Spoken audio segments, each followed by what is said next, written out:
segunda aula do módulo 4 de nosso curso Educação Espírita da Barriga da Mamãe à Caminhada Adulta.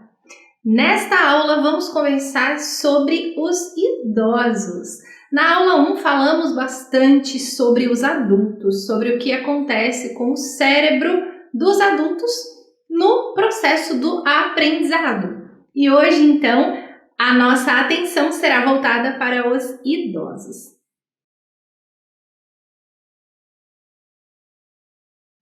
Honra a teu pai e a tua mãe, para teres uma dilatada vida sobre a terra que o Senhor teu Deus te há de dar. Isso está no Decálogo. E no Evangelho segundo o Espiritismo, capítulo 14, nós encontramos sobre a piedade filial. Deus quis demonstrar assim que o amor é necessário juntar o respeito, a estima, a obediência e a condescendência, o que implica a obrigação de cumprir para com eles, de maneira mais rigorosa, tudo o que a caridade determina em relação ao próximo. Honrar não é somente respeitar, mas também assisti-los em suas necessidades, proporcionar o repouso necessário na velhice, é estar ali à disposição deles, assim como eles estiveram à nossa disposição quando éramos crianças. Cercá-los da mesma solicitude com que eles nos cercaram quando nós éramos os que precisavam de cuidados. Eles estão em uma fase da vida agora que eles precisam de uma atenção diferenciada, de cuidados diferenciados. Precisamos estar ali para atendê-los. Ai do ingrato, porque ele será punido pela ingratidão e pelo abandono. Devemos tomar como regra de conduta para com os nossos pais todos os preceitos de Jesus referentes ao próximo. Quando Jesus nos fala amar o seu próximo, para nós amarmos o nosso próximo, são os próximos distantes de nós e mais ainda aqueles que estão ao nosso lado, aqueles que dividem conosco laços familiares, laços de amor. Então a gente precisa ter um olhar muito afetuoso àqueles que já são mais velhos do que nós e que convivem conosco, seja na nossa casa, seja no centro espírita ou em outras situações da vida. Até o ano de 2025, segundo dados da OMS, espera-se um crescimento considerável no número de idosos, de pessoas mais velhas. Espera-se que até o ano de 2025, então, existam cerca de 2 bilhões de pessoas no mundo com mais de 60 anos de idade. São muitos. A ciência está cada vez mais sendo capaz de proporcionar qualidade de vida. As pessoas mais velhas, o número de pessoas mais velhas está crescendo consideravelmente. Será que nós, enquanto sociedade, enquanto comunidade, nós estamos preparados para acolhê-los? No Estatuto do Idoso, artigo 2º, a gente encontra que o idoso goza de todos os direitos fundamentais inerentes à pessoa humana, sem prejuízo da proteção integral do que trata esta lei, assegurando-se-lhe por lei ou por outros meios todas as oportunidades e facilidades para a preservação de sua saúde física e mental e seu aperfeiçoamento moral, intelectual, espiritual e social em condições de liberdade e dignidade. No artigo 3º, diz que é obrigação da família, da comunidade, da sociedade e do poder público assegurar ao idoso com absoluta prioridade a efetivação do direito à vida, à saúde, à alimentação, à educação, cultura, esporte, lazer, trabalho, cidadania, liberdade, dignidade, respeito e a convivência, tanto familiar quanto comunitária. Isso está assegurado no Estatuto do Idoso, que eles têm precisam ter todos esses direitos, né? Assim como nós, assim como todas as pessoas. Então não é porque chegou numa fase mais adiantada da vida aqui na Terra que os tratamentos precisam mudar e que as condições de vida precisam mudar. Os direitos continuam sendo os mesmos e eles precisam ser assegurados sempre. Um pouquinho mais adiante, no artigo 4º ainda, a gente descobre que nenhum idoso será objeto de qualquer tipo de negligência, discriminação, violência, crueldade ou opressão e que todo atentado aos seus direitos por ação ou por omissão será punido na forma da lei. E no inciso 1º, nós aprendemos que é dever de todos prevenir a ameaça ou violação aos direitos do idoso. É muito importante nós conhecermos o Estatuto do Idoso, assim como conversamos nas aulas anteriores, no módulo da infância, sobre o Estatuto da Criança e do Adolescente. É importante que a gente conheça. Nós, educadores espíritas, seja para qual for a idade, precisamos conhecer quais são as leis que asseguram os direitos das crianças, dos adolescentes, dos adultos e dos idosos, para que a gente possa, dentro das nossas salas de evangelização espírita, dentro dos nossos grupos de estudo, assegurar esses direitos e trabalhar de acordo com aquilo que eles necessitam. Uma das situações que, infelizmente, muitos idosos precisam encarar está relacionada ao abandono. O abandono de estar em uma casa de repouso, em um asilo, ou o abandono dentro da própria casa, o abandono moral, o desafeto. A Declaração Universal dos Direitos Humanos prevê que os idosos tenham os seus cuidados assegurados, mas muitas vezes eles são afetivamente abandonados.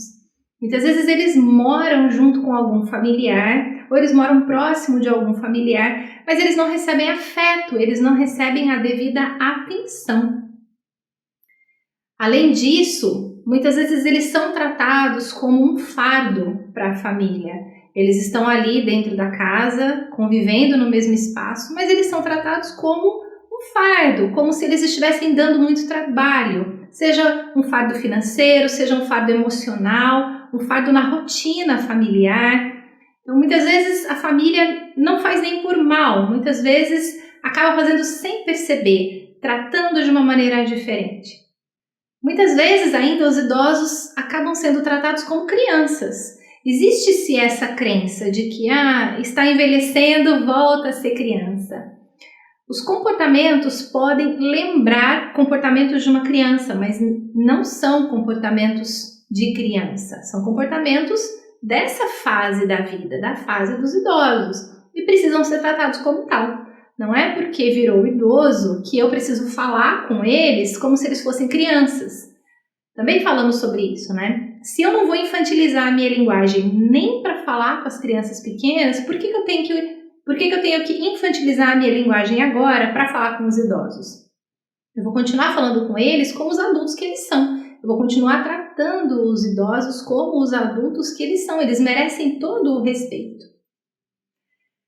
Muitos moram em casas de repouso, em asilos, e muitas vezes eles não recebem visitas. Eles não recebem as visitas dos próprios familiares. Isso traz muita tristeza, traz uma carência afetiva muito grande. A gente tem, os trabalhos de visita aos asilos e às casas de repouso. É muito importante que a gente leve também as nossas crianças. Por que não? Levar as crianças para fazer uma visita aos asilos, para conversar com eles. Isso também vai gerando nos pequenos esse senso de cuidar do outro, do que o outro necessita. Começa a gerar uma empatia muito importante. E para eles isso é muito importante, eles receberem essa atenção. Em outras situações, existem muitos idosos que moram sozinhos, que têm a sua própria independência, mas que infelizmente a família também os abandonou de uma certa forma. Muitos não têm mais o contato da família, não têm endereço, não têm telefone para uma situação de emergência.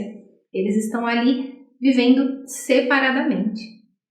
Então esse descaso, infelizmente, é uma grande realidade. E muitas vezes, quando a gente tem grupos de estudo de idosos dentro da casa espírita, a gente pode receber idosos nessa situação que têm uma vida independente, mas que foram abandonados pela família, que não recebem telefonema, que não recebem visita e que eles estão indo ali, muitas vezes, claro, para estudar a doutrina, mas muitas vezes eles estão ali pela companhia, pelo atendimento fraterno, para ganhar um abraço, para ganhar uma atenção.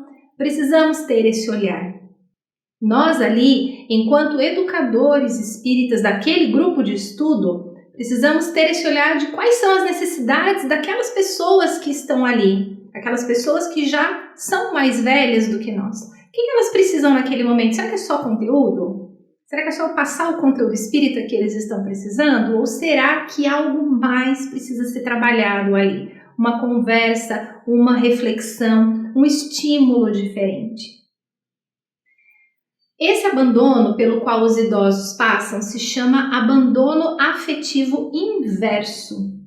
Ele consiste na falta de cuidado dos filhos em relação aos pais no momento da velhice. Ele está relacionado à ausência de carinho, ausência de afeto e também ausência na assistência. É muito importante que se exista a solidariedade intergeracional dentro das famílias. O que significa isso? Significa que pessoas da mesma família, de gerações diferentes, devem um cuidado, uma atenção, uma solidariedade umas para com as outras. Os mais velhos cuidam dos mais novos e os mais novos cuidam dos mais velhos quando isso for necessário. Essa solidariedade entre as gerações deveria ser uma prioridade dentro de todas as famílias. Uma dessas ações de solidariedade entre as gerações é a promoção da continuidade da educação. Existem maneiras de você continuar oferecendo educação, mesmo para os mais velhos. Voltando no Estatuto do Idoso, nós encontramos no artigo 20 o seguinte: o idoso tem direito à educação, cultura, esporte, lazer, diversões, espetáculos, produtos e serviços que respeitem sua peculiar condição de idade. E esses direitos precisam ser assegurados. O idoso precisa continuar tendo uma rotina, tendo acesso ao que ele tinha antes, enquanto adulto. E até antes mesmo, né? Então todas as experiências de vida, todos os acessos à cultura, ao lazer, ao esporte, à educação, precisam continuar acontecendo. É claro, como nos diz aqui no artigo 20, de acordo com a condição de sua idade. Algumas adaptações precisam ser feitas, mas é preciso continuar oferecendo o acesso. Falando na educação, então, a gente lembra como é que funciona a nossa capacidade de aprender. Falamos muito sobre isso durante esse curso. A nossa capacidade de aprender está relacionada às nossas habilidades, as habilidades que são necessárias para o nosso crescimento.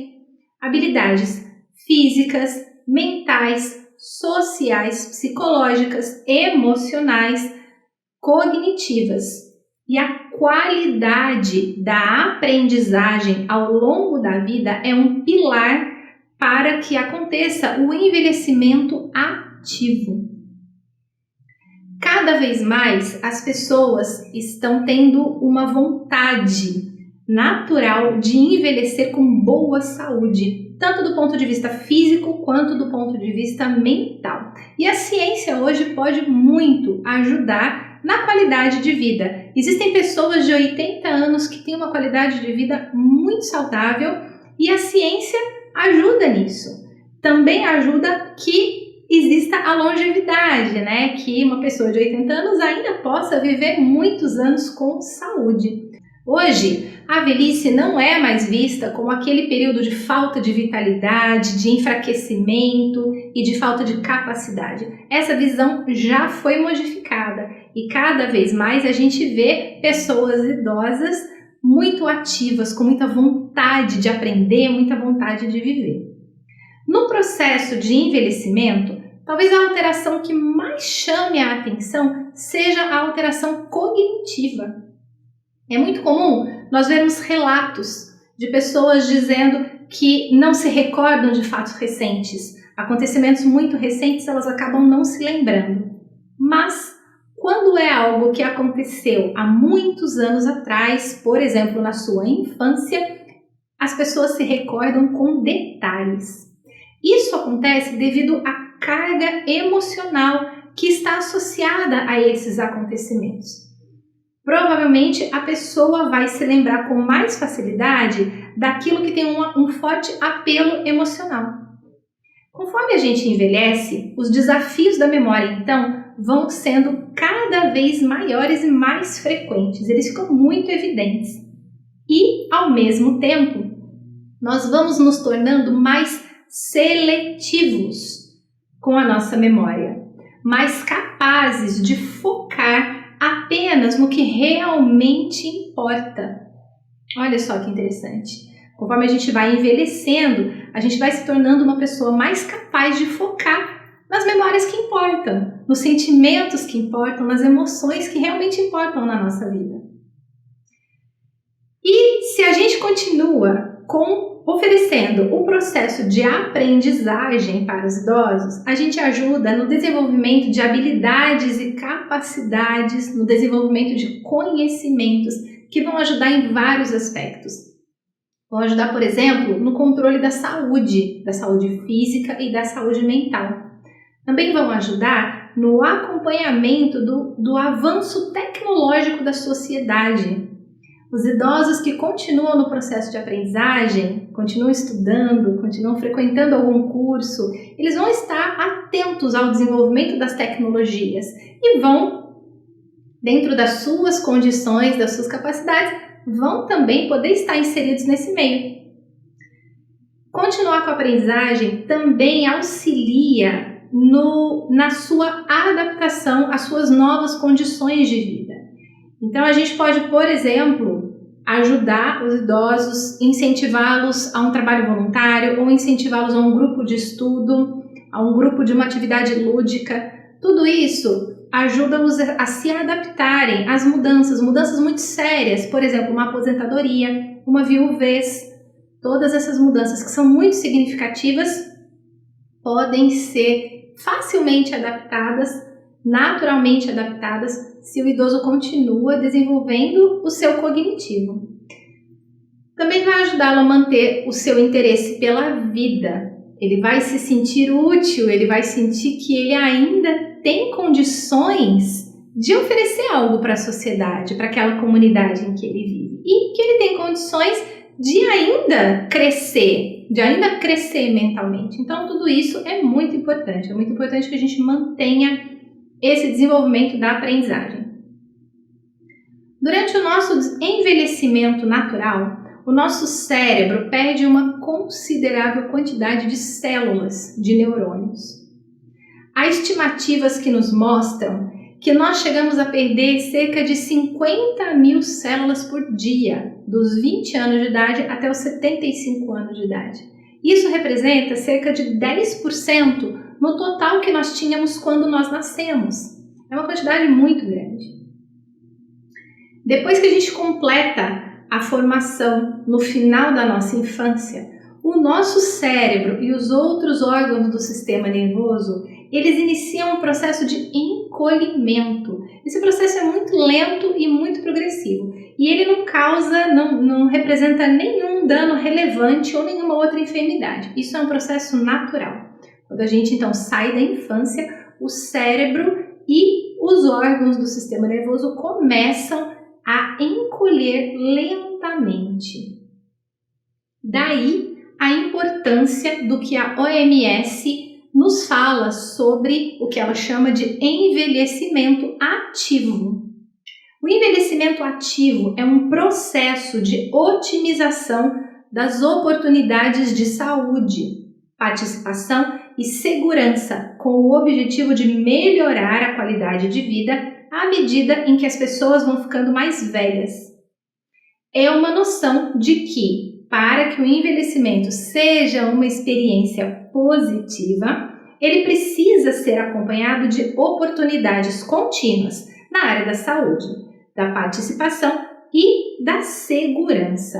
Ou seja, o envelhecimento ativo, segundo o OMS, ele representa o quê? Representa um constante aprendizado e contato com outras pessoas. Eles precisam se manter exatamente isso, ativos, dentro das suas próprias capacidades, mas eles também podem se sentir agentes transformadores do meio em que eles estão. Eles precisam ter oportunidades de compartilhar suas experiências de vida, seus conhecimentos já adquiridos. A gente sabe muito bem que eles gostam muito de contar histórias, gostam muito de conversar, de contar o que eles já passaram na vida. Então é muito importante que a gente ouça, que a gente valorize essas experiências. Quando a gente os recebe, então, dentro da nossa casa espírita, seja para um trabalho de evangelho, seja para um trabalho de grupo de estudo, ou seja para uma atividade lúdica até, a gente precisa falar, logicamente, sobre aquele conteúdo, propor atividades, mas também saber ouvir. Saber que eles têm muita experiência, saber que eles têm muito para enriquecer naquilo que nós estamos propondo. E as atividades podem ser muito simples. São atividades simples que proporcionem prazer, atividades prazerosas, motivadoras, que vão elevar a autoestima dos idosos e também vão contribuir para o aumento da sua capacidade cognitiva. Existem muitas formas de atividades que podem estimular cognitivamente os idosos. É muito importante que eles ocupem o tempo livre que eles têm da melhor forma que eles puderem, tornando assim o seu envelhecimento mais saudável. Ao processo natural do envelhecimento, eles vão modificar a intensidade de suas ações. Então é muito importante que a gente também tenha isso em mente.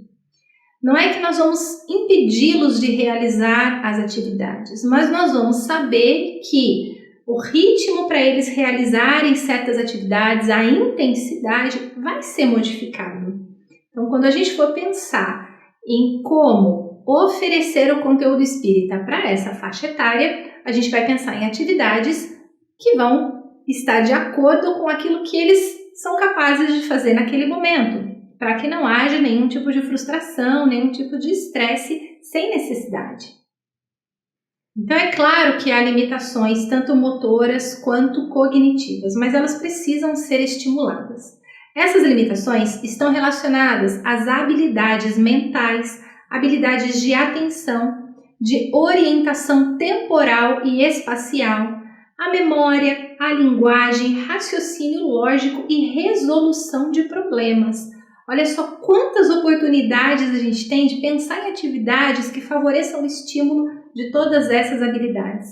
Esses estímulos são muito benéficos ao envelhecimento natural e vão ajudar a diminuir possíveis dificuldades, podendo inclusive retardar ou diminuir o surgimento de doenças neurodegenerativas, como demências e outras doenças cerebrovasculares. Existem muitas atividades que a gente pode trabalhar que vão auxiliar no seu próprio autoconhecimento, na reabilitação de movimentos, na integração social, na melhora da sua criatividade, exercícios de memória, de autoconfiança. E aí são várias então as opções. Na nossa próxima aula vamos falar de várias opções para as nossas aulas, tanto dos adultos quanto dos idosos, como fazer para estimulá-los. E aqui a gente traz 2 exemplos. A arte, por exemplo, como pintura ou desenho, pode estimular na coordenação motora, na organização dos pensamentos, na organização das emoções, podem estimular a sua imaginação e podem também ser um ótimo recurso terapêutico. E temos também o exemplo dos jogos. Os jogos podem auxiliar no desenvolvimento do raciocínio lógico, no desenvolvimento de estratégias, no desenvolvimento da memória. E aí, então, na nossa próxima aula falaremos um pouco mais sobre isso.